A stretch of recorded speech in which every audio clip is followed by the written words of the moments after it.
వేద పండితులచే శుభకార్యాలు, పూజలు, హోమాలు, జాతకాలు, ఆఫీస్ పూజలు చేయించుట కొరకు పూజారీస్.com.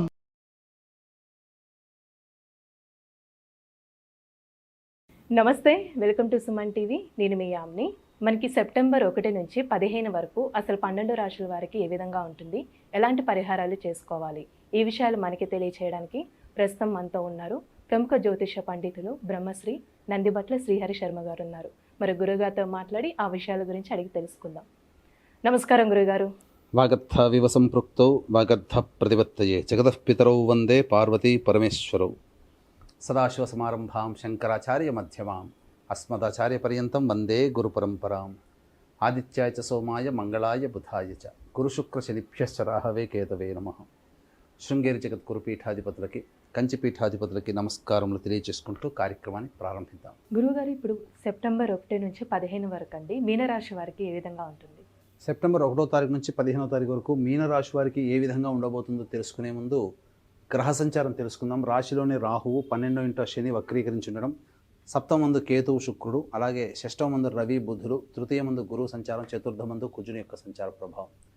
వెరసి ఈ యొక్క మీనరాశి వారికి ప్రధానంగా గ్రహ సంచారం అనుకూలంగా ఉంది, దైవబలం కూడా చక్కగానే ఉంది. కాకపోతే వాహన ప్రమాదంలో చోటు చేసుకునే అవకాశం ఉంది కాబట్టి వాహనాన్ని నడిపేటప్పుడు జాగ్రత్తలు పాటించండి. అలాగే అగ్రిమెంట్స్ చేసుకునేటప్పుడు 1-4 సార్లు మీ యొక్క గృహ సంబంధంగా కావచ్చు, ధనపరంగా కావచ్చు, అగ్రిమెంట్ విషయంలో జాగ్రత్తలు పాటించండి. మిమ్మల్ని ఏమార్చే అవకాశాలు ఎక్కువగా ఉన్నాయి, అనగా మీరు మోసపోయే అవకాశాలు ఎక్కువగా ఉన్నాయని చెప్పవచ్చు. ఇక అన్నిటికంటే ప్రధానంగా నిరుద్యోగస్తులకి చక్కటి అవకాశము, ఉద్యోగం లభించి తీరుతుంది.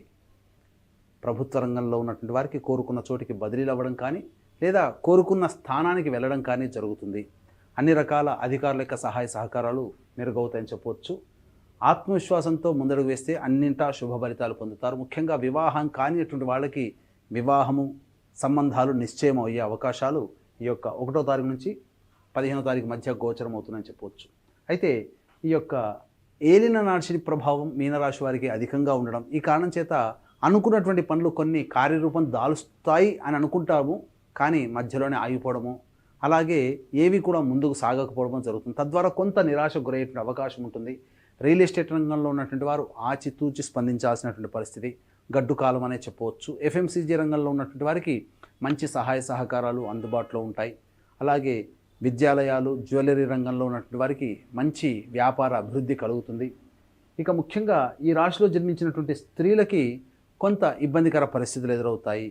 మీ యొక్క ప్రేమని ఎదుటివారు అర్థం చేసుకోలేకపోవడం, మీ యొక్క మాటకి విలువలేకపోవడం, ఇవి కొంత గోచరమవుతుంది. గృహంలో కొంతవరకు ఈ యొక్క మీనరాశిలో జన్మించినటువంటి స్త్రీలకి గృహంలో కొంత ఇబ్బందికర పరిస్థితులు ఎదురయ్యే అవకాశం ఉంది కాబట్టి జాగ్రత్తలు పాటించండి.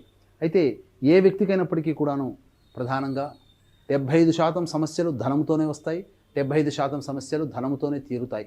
కాబట్టి ఏ రోజుల్లో ధనాదాయం బాగా ఉంటుంది, ఏ రోజుల్లో ఖర్చులు అధికంగా ఉంటాయనే విషయాన్ని క్లుప్తంగా తెలియజేసుకుందాం.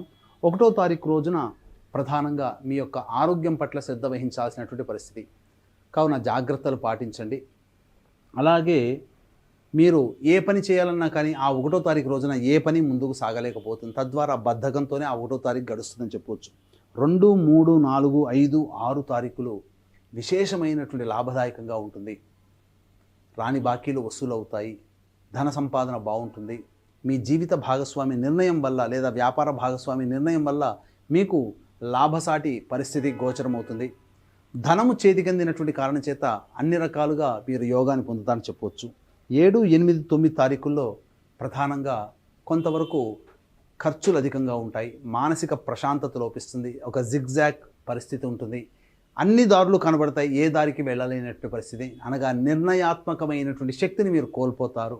తద్వారా సమయానికి చక్కటి నిర్ణయాన్ని తీసుకోలేకపోతారు. కాబట్టి పెద్దల యొక్క సహాయ సహకారాలతో ముందడుగు వేసినట్లయితే చాలా మటుకు సమస్యలను అధిగమించవచ్చని చెప్పవచ్చు. ఇక 10, 11 తారీఖులో కనుక గమనించుకున్నట్లయితే సంతానముతో విభేదాలు, సంతానం మూలకంగా ఖర్చులు, సంతానంతో సమస్యలు అనేటువంటి గోచరం అవుతుంది. కాబట్టి జాగ్రత్తలు పాటించండి. ఇక 12, 13, 14, 15 తారీఖుల్లో 12, 13 తారీఖుల్లో నిరుద్యోగస్తులు మంచి శుభవార్త వింటారు. అలాగే ఉద్యోగార్థులకి ప్రమోషన్స్ పొందే అవకాశాలు గోచరమవుతున్నాయి. ఉన్నతాధికారుల యొక్క అనుగ్రహంతో మీ స్థానాన్ని సుస్థిరపరచుకుంటారు. 14, 15 తారీఖులో కనుక గమనించుకున్నట్లయితే ప్రధానంగా ఈ యొక్క సంబంధించినటువంటి అన్ని రంగాలలో ఉన్నటువంటి వారికి అధిక శుభ ఫలితాలు పొందుతారు. ధనాదాయం చాలా చక్కగా ఉంటుంది. ఏతావాత చెప్పొచ్చేది ఏంటంటే 7, 8, 9 తారీఖుల్లో మీకు ఖర్చులు అధికంగా ఉంటాయి. కాబట్టి ఆ రోజుల్లో మీరు పెట్టుకున్నటువంటి ప్లానింగ్ చేసుకున్న ఖర్చుల్ని తగ్గించుకోవడమో వాయిదా వేసుకోవడమో చేసుకుంటే చాలా మంచిది. ఎందుకంటే ఆకస్మిక ఖర్చులు 7, 8 తారీఖులో ఉంది. మీరు పెట్టుకున్న ఖర్చులు ఆకస్మిక ఖర్చులు తోడై ఇబ్బడి ముబ్బడిగా మీకు ఉక్కిరి బిక్కిరి చేస్తాయి. కాబట్టి జాగ్రత్తలు పాటించమని చెప్పడం. ఇక అన్ని రకాలుగా గ్రహ సంచారం అనుకూలంగా ఉన్నటువంటి కారణం చేత ఈ యొక్క మీనరాశి వారికి మంచి శుభ ఫలితాలు పొందుతారని చెప్పవచ్చు. ఇక ఏలిన నాడిని ప్రభావము, కుజ ప్రభావం అనుకూలంగా లేని కారణం వల్ల సమస్యలు ఎదుర్కోవడం, దైవానుగ్రహంతో వాటిని అధిగమించడం అనేటువంటిది జరుగుతుంది. కాబట్టి ఏ వ్యక్తికైనప్పటికీ కూడాను దైవానుగ్రహం సంపూర్ణంగా ఉండాలి. కాబట్టి దీన్ని అందరికీ అందించాలనేటువంటి సదుద్దేశం. పైగా మీనరాశి వారికి ఏలినాడ్సిని ప్రభావం కాబట్టి వృషభ, మిథున, కర్కాటక, సింహతుల, వృశ్చిక, మకర, కుంభ, మీన రాశుల్లో జన్మించినటువంటి వారికి శనిదోష పరిహారార్థమై శనీశ్వర హోమము, అఘోర పాశుపత మంత్ర హోమంతో పాటు ఇప్పుడు సమస్యలు ఎదుర్కొంటున్నాము అనంటే గత జన్మ కర్మదోష ప్రభావాలు కావున గత జన్మ కర్మదోష నివారణ హోమాలు ఆగస్టు 31వ తారీఖు రోజున శని త్రయోదశి పుష్యమి నక్షత్రం కలిసిన విశేష పుణ్యతిథి సందర్భంగా కేవలం పర్ హెడ్ 1500 రూపాయలకి చేయించడం జరుగుతుంది.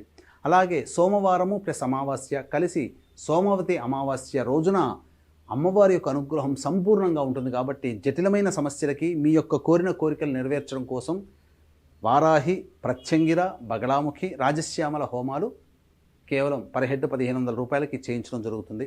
అలాగే విద్య, వివాహ, ఉద్యోగ, దాంపత్య, అనారోగ్య సమస్యల నివారణకి 18 రకాల హోమాది కార్యక్రమాలు చేయించడం జరుగుతుంది. అవకాశం ఉన్న వాళ్ళు కార్యక్రమ తదనంతరం కాంటాక్ట్ చేసి పూర్తి వివరాలు తెలుసుకోవచ్చు. అలాగే పితృపక్షాలలో పితృదోష నివారణ కార్యక్రమాలు సెప్టెంబర్ 25, 30 తారీఖుల్లో జరిపించడం జరుగుతుంది. పితృదోషము వేరు, పిండ ప్రదానం వేరు.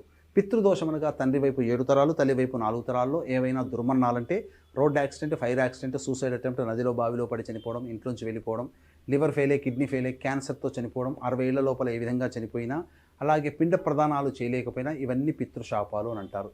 ఇట్టి పితృదోష నివారణకి సెప్టెంబర్ 25, 30 తారీఖుల్లో పితృదోష నివారణ కార్యక్రమాలు నిజాయితీగా సశాస్త్రీయంగా జరిపించడం జరుగుతుంది. రాలేని వాళ్ళ కోసం బ్రాహ్మణుని కర్తగా పెట్టి చేయించడం జరుగుతుంది. అవకాశం ఉన్న వాళ్ళు కార్యక్రమ తదనంతరం కాంటాక్ట్ చేసి పూర్తి వివరాలు తెలుసుకోవచ్చు. గురుగారు, ఇప్పుడు మీనరాశి వారికంటే ఇంకా మెరుగైన ఫలితం రావాలంటే అసలు ఎలాంటి పరిహారం చేస్తే మంచిదంటారు? మీనరాశి వారు ప్రతిరోజు సుబ్రహ్మణ్య భుజంగ స్తోత్ర పారాయణము, కాలభైరవాష్టక పారాయణం రోజుకి 3 సార్లు చదువుకోండి చాలు. మీకు చాలా మటుకు సమస్యలు తగ్గుముఖం పడతాయి. ఇక సమస్యలు అధికంగా ఉన్నాయంటే ఇప్పటివరకు మనం చెప్పుకున్నవి మీ యొక్క రాశిని అనుసరించే ఫలితాలు. జన్మకుండలిని మీకు దగ్గరలోని మంచి ఉపాసనాపరులైనటువంటి జ్యోతిష్యుని సంప్రదించినట్లయితే, వారిచ్చే సూచనలు సలహాలు పాటించినట్లయితే తప్పకుండా భవిష్యత్తులో వచ్చేటువంటి సమస్యలు కూడా పరిష్కరింపబడతాయని చెప్పవచ్చు. గురుగారు, ఇప్పుడు సెప్టెంబర్ 1 నుంచి 15 వరకు అసలు మీనరాశి వారికి ఏ విధంగా ఉంటుంది, ఎలాంటి పరిహారం చేసుకోవాలి, ఈ విషయాలు మాకు తెలియజేసినందుకు ధన్యవాదాలండి. సర్వం శ్రీ ఉమామహేశ్వర పరబ్రహ్మార్పణమస్తు. సుమన్ టీవీలో మీ పర్సనల్ అండ్ బిజినెస్ ప్రమోషన్స్ కోసం కింది నెంబర్కి కాంటాక్ట్ చేయండి.